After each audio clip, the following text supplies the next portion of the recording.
Everybody, it's Bizzy from Busy Living Sober. It's episode 278, and it is the first episode for 2022.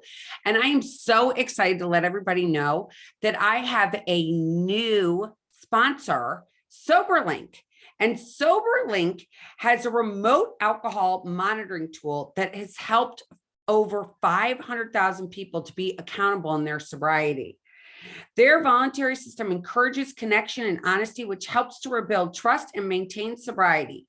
I've teamed up with SoberLink to create the resource guides, tips for keeping busy living sober for those in recovery. Visit www.soberlink.com/BLS. You're going to download the resource. And if you or someone you know can benefit from accountability for alcohol recovery, you'll also find a form on that page to sign up for a $50 promo code. And the best thing that I love about SoberLink is that their mission is the same as mine, which is to get rid of the stigma associated with addiction. We should make it easy for people. You know, it shouldn't be something you should be ashamed of.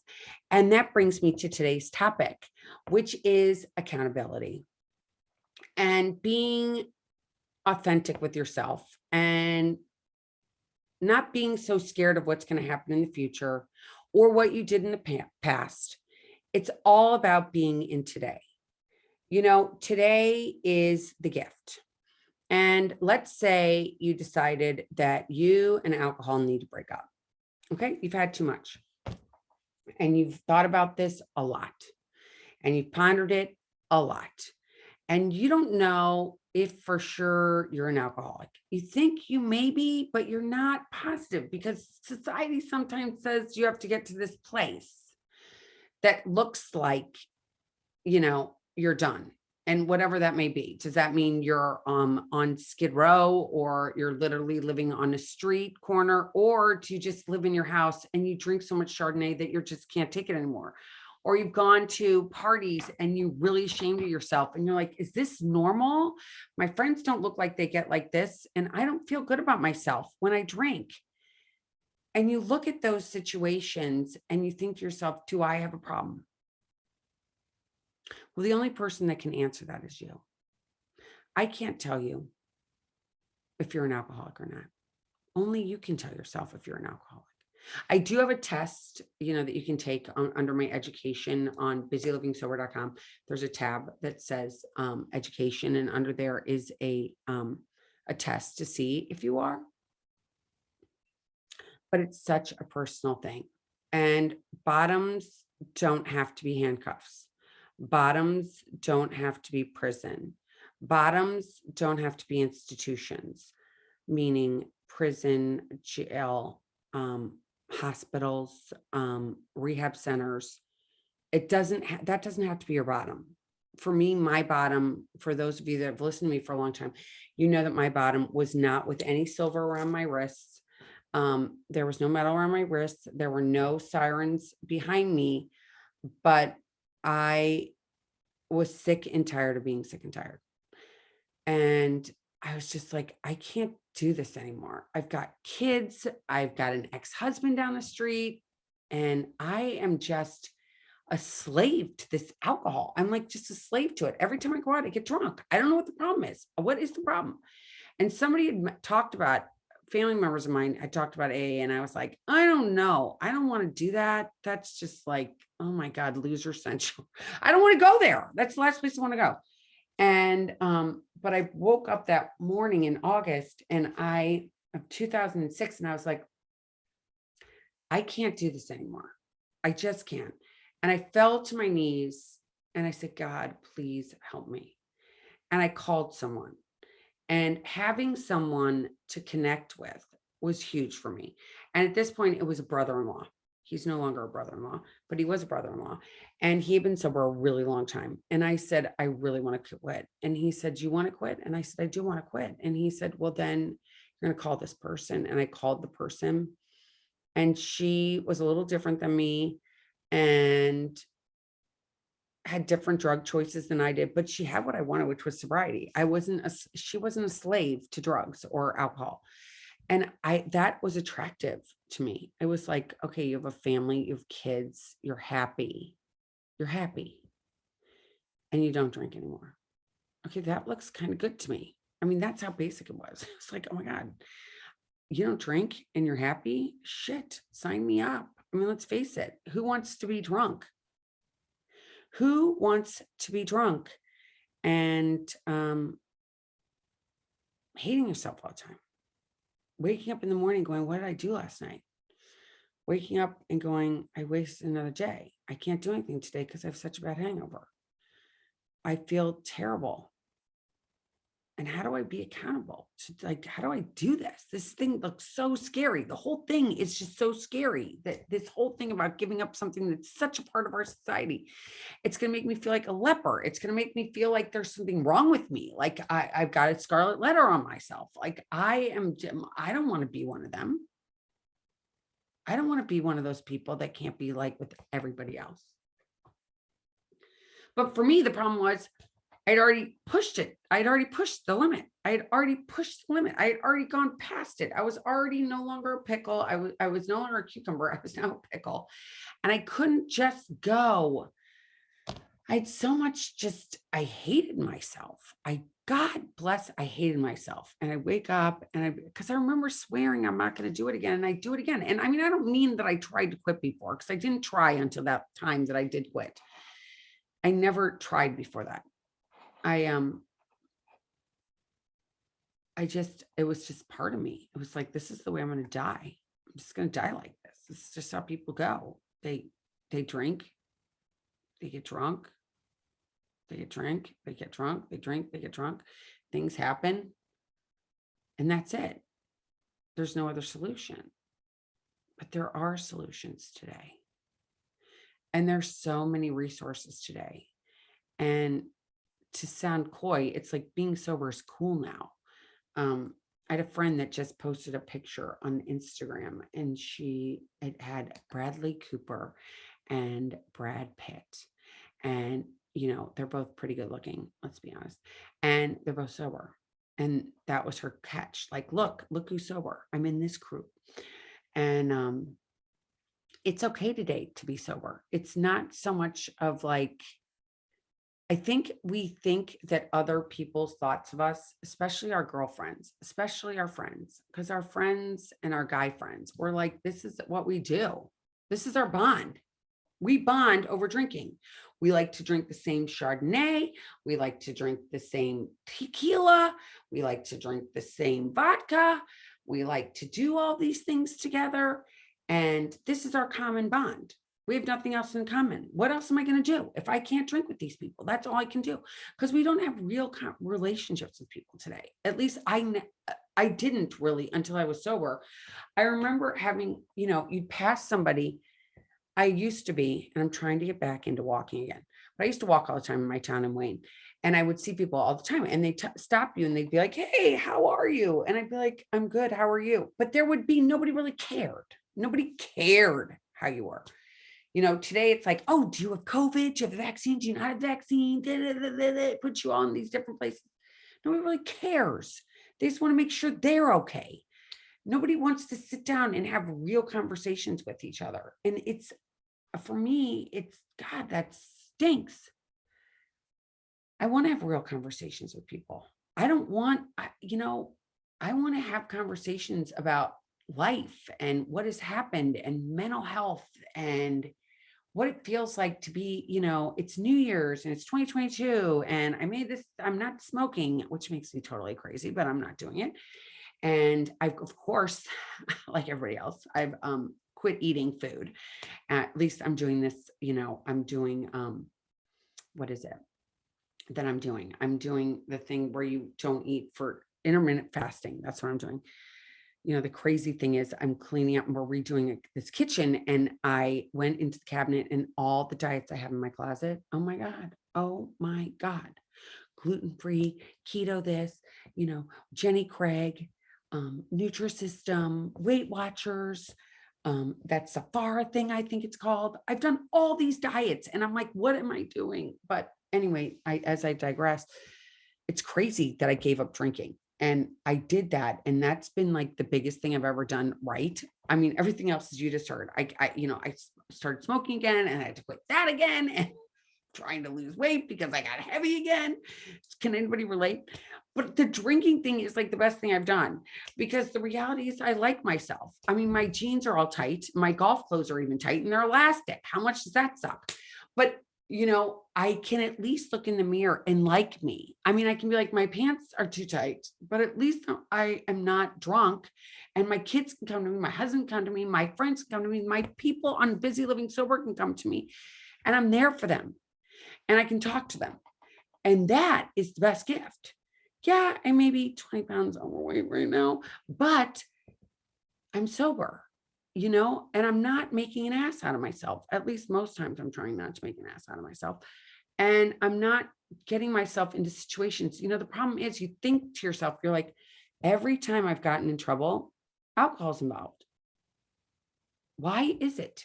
Why is it I say things to people when I'm drinking that I can't take back?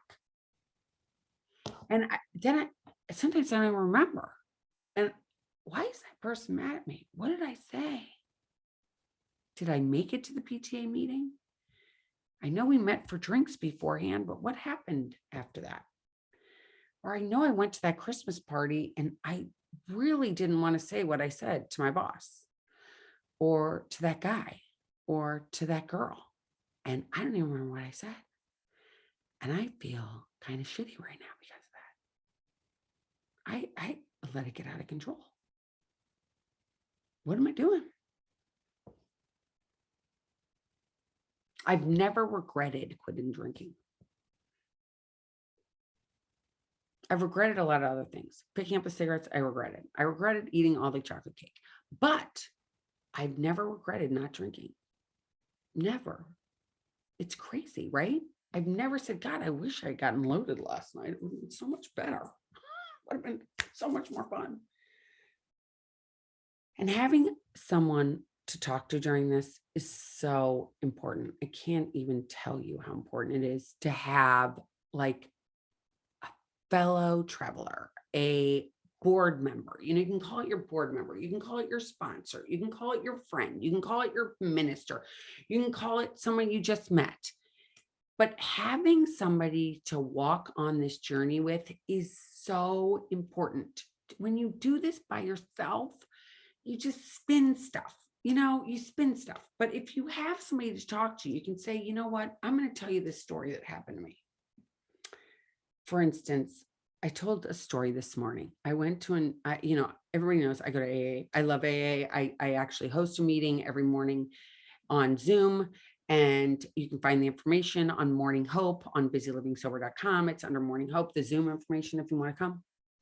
But I was talking about, when I was drinking, we had read the person sharing the meeting had read a story about going into a snowbank and waking up and going, oh my God, I ended up in a snowbank. How did I get here? What am I doing here? And I said, I don't know that I remember like being in a snowbank, but I do remember being in a snowbank with Irish Mist. I used to drink Irish Mist and get loaded because I drink Irish Mist at the end of the night. I would have already been like so many Chardonnays in, probably a couple Sex on the Beach, some whiskey, some other whiskey, Jack Daniels, But then I would go down the Misty Highway because Irish Mist is really sweet for those of you that don't know. And I'd be like, I'm going down the Misty Highway. Can anybody relate to that? Like that? Hello, I had 3 kids at that time, and a husband, and a car, and a house, and all this old life. And I'm sitting there going, I'm going to go down the Misty Highway tonight because God knows I'm not going to remember any of this. That's literally how I was. I did not remember anything. Woo! Crazy. And I think back to those times in my life, and I'm like, wow. But I told my brother-in-law. So I told my brother-in-law, who was already sober, I want to quit. He was like, okay, hook me up with this chick, this lady. And I called her on the phone, as scared as I was. I was so scared. I was so scared. But I called her on the phone and I said, can you please help me? And she said, yes. I'll meet you at a meeting. And I met her at a meeting. Now, I want to say something to you. This is a huge, huge, huge caveat I got to throw out there. If you're a daily drinker or you drink a lot, you need to talk to your doctor. You cannot quit drinking. If you're a big drinker and you think you can do this, do not do this by yourself. You need to call the doctor. You need to go to the hospital and get detoxed. You need medical care. You cannot do this by yourself. You need to get a doctor. You cannot do this on your own, especially if you're a daily drinker, because it can kill you. I know someone that it killed at 47 years old. She decided to quit drinking on her own and started drinking like Gatorade, and she thought she was going to be okay. And she ended up having a seizure and dying. So do not do this without talking to your doctor, without telling someone the truth. If you have to go to a different emergency room that is not in your town and you can tell someone what is really going on with you so that you can get help, do it. Do it. If you're like, I don't want to go to AA, I don't want to see anybody I know, even though the crazy thing is, I've always thought that's weird. I went right in my neighborhood because I thought, well, if I run into somebody I know, they're there and I'm here. Big deal. So we both gigs up. We're all sober together. Look at that. We all have a tree from, and all we are is here together, and big deal. BFD. I don't know. So I see somebody, big deal. I didn't care because obviously they were there for the same reason I was. What do I have to be ashamed of? They're here to get help. I'm here to get help too. Why should I be ashamed that I'm going to go in there and say, guess what? I've got a problem. I need help. I hear this AA thing works. I'm going to try it out. And I'm going to tell you, you might not like your first meeting. I didn't like every bar I went to. I definitely didn't like every restaurant I go to. How are you going to like every meeting you go to? You're going to have to go check them out. Check them out. Go on Zoom. You can come on Zoom. But find somebody in one of those meetings that you can get to be your person.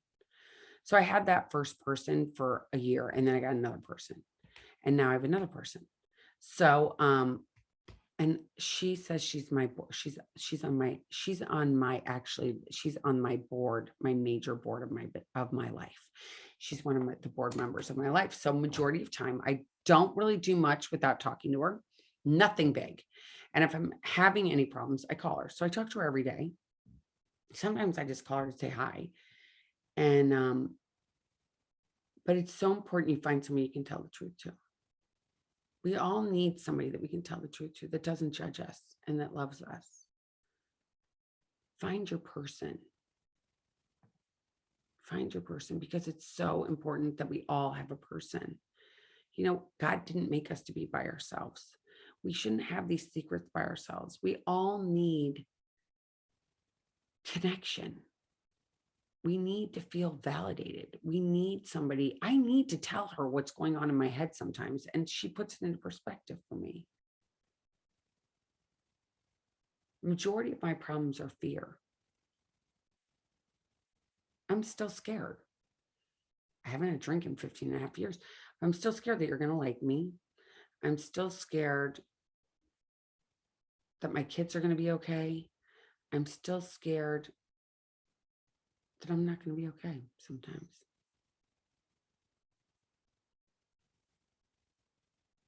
That's what I am sometimes, if I'm being totally honest. But I never could have told you that if I were still drinking. If I hadn't had people love me the way they've loved me to get me to this place where I can be honest, I don't think I could have been. I couldn't have been able to say to you that I've been scared at times in my life.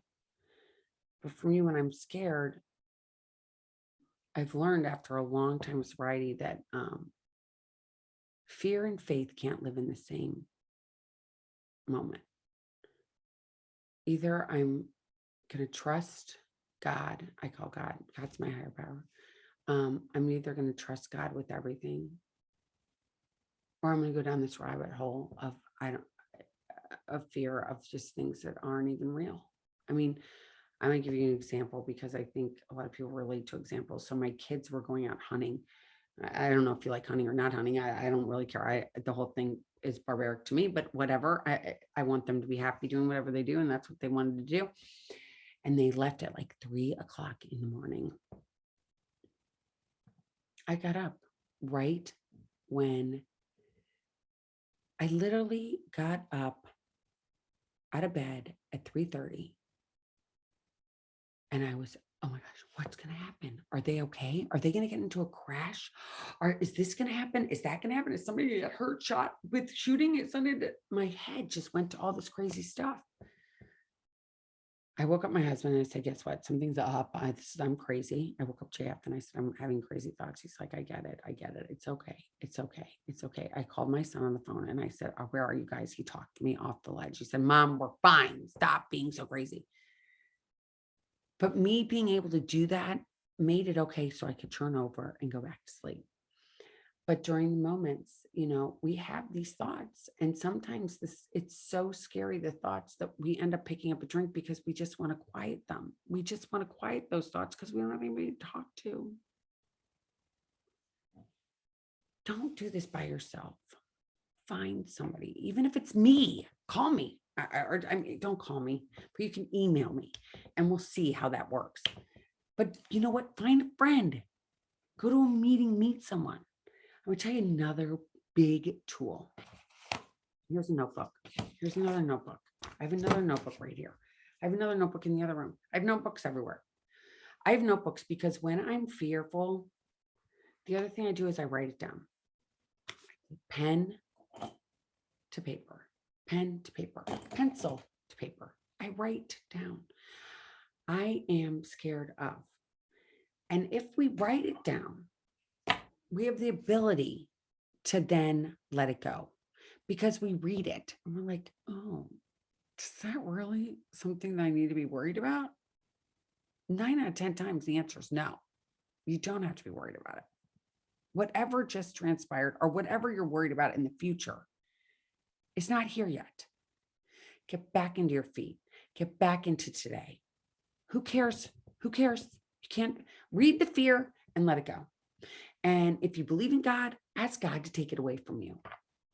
And if you don't believe in God, maybe send it to somebody that's died, a relative, and say, can you take this from me? Aunt Sally, Uncle Joe, I'm giving you this. I'm scared. Can you take this and give it to somebody? Don't carry things. Don't do anything by yourself. Be accountable to you. If this is something you want to do, do it. Do it. Do it. You can do this. Just don't do it by yourself. Find somebody. Go to an AA meeting. Go to a Zoom meeting. Go to church. Go to synagogue. Go to the mosque. Go do whatever you need to do. But find somebody and reach out for help. As hard as it is, I say this all the time. Pick up the phone. Don't pick up a drink. Thanks for listening to me. I was supposed to have a guest today, and I said that last week, and my guest got sick. Surprise, surprise, it's today's world. Thank God she's not that sick. She has a cold. She's like not feeling good. And she just wasn't up for it. But next, she'll be on soon. And thanks for listening. I wish you the best if you're out there and you're struggling. I want you to know that you're not alone. Reach out to me anytime at Bizzy, Bizzy, at BizzyLivingSober.com, BUSY. Bizzy, BIZZY, at Bizzy, BUSY, livingsober.com. Next week, I actually have somebody that's not an alcoholic, but she's got a great story and she's an inspiration for a lot of people. And I'm very excited to have her on next week. That's one of the Busy Living Lives people. So I'm excited about this year. I'm excited about 2022. I think it's going to be an amazing year. And I'm excited to see what comes about of Busy Living Sober and what we keep doing and more information I get to send to you guys. And so we can get better together as a community together, because that's what it's all about. So thanks for listening again. And if you like, please subscribe to my channel. And until next time, keep getting busy, living sober. Bye-bye.